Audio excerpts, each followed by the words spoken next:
जय हिंद।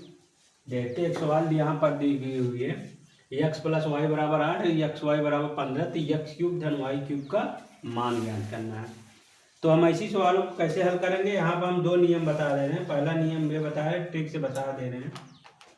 पहला नियम हम ये देखते हैं, यहाँ पर हम ऐसी दो संख्या लेते हैं जिनका योग 8 हो जाना चाहिए, लेकिन गुणा कराने में 15 हो भी जाना चाहिए। नहीं कि बहुत सारी संख्या ऐसी है भैया जिसको हम तो लेंगे 4 4 8 हो गया, 6 2 8 हो गया, लेकिन उसका गुणा भी हम जैसे हम 4 और 4 ले रहे हैं, यहाँ पर अगर हम 4 का 4 में गुणा कराएंगे तो 16 हो जाएगा, मतलब 4 4 8 हो जाएगा। यहाँ 4 में 4 जोड़ दें 8 हो जाएगा, अगर लेकिन 4 में हम 4 का गुणा कराएंगे 16 हो जाएगा।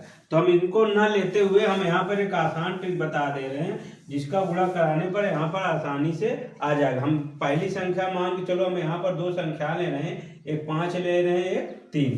ठीक, कितना ले रहे हैं? 5 और 3। अगर हम 5 में +3 करते हैं भैया 8 हो जाएगा, और इसका अगर हम गुणा कराते हैं तो यहाँ पर कितना हो जाएगा? 15। कितना हो जाएगा? 15। अगर हम दो संख्या ले रहे हैं, 5 3 कितना हो जाएगा? 8, और गुणा कराने पर कितना हो जाएगा? 15 आ जाएगा। तो संख्याएं हमारी कितना हो जाएगी? एक संख्या 5 हो जाएगी, दूसरी की संख्या कितना हो जाएगी? 3। वो आपके अनुसार चलेगा, मतलब आपको ऑप्शन दे दिया जाएगा कि आपका आंसर कितना सही है। तो हम अब यहाँ पर संख्या 5 ले रहे हैं, मान चलो पहली संख्या 5 मान लें, यहाँ 5 का क्यूब कर दे रहे हैं, धन 3 का क्यूब। 5 की क्यूब 125 होता है, 3 का क्यूब 27 होता है। अब इसको जोड़ देंगे, 7 5 12, 2 2 4 1 5, 152। आपका यही क्या हो जाएगा भैया?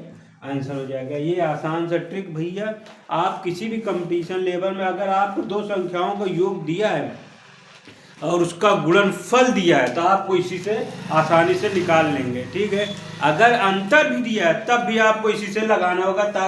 ऐसी दो संख्या लो जिसका योग करने पर उतनी संख्या आ जाए, गुणा कराने पर भी इन संख्याओं का आना चाहिए 15। ठीक है ना।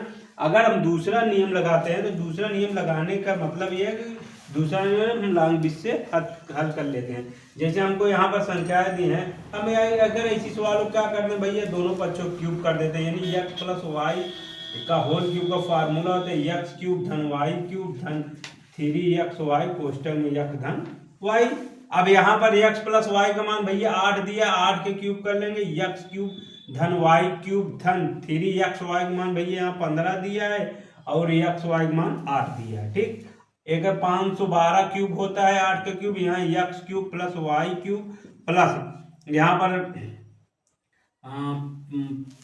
15 3 45, 45 में हम 8 से गुणा करा लेते हैं, 8 5 40 और 8 4 32, 32 8 5 40, 8 4 32 4 36, यानी 360 हो जाएगा भैया। ठीक है ना। अब इसका हम पक्षांतर कर लेते हैं, यानी x³ धन y³ का मान पूछा है, तो यहाँ पर भैया हम क्या करेंगे, 512 में हम 360 को घटा देते हैं, x³ धन y³।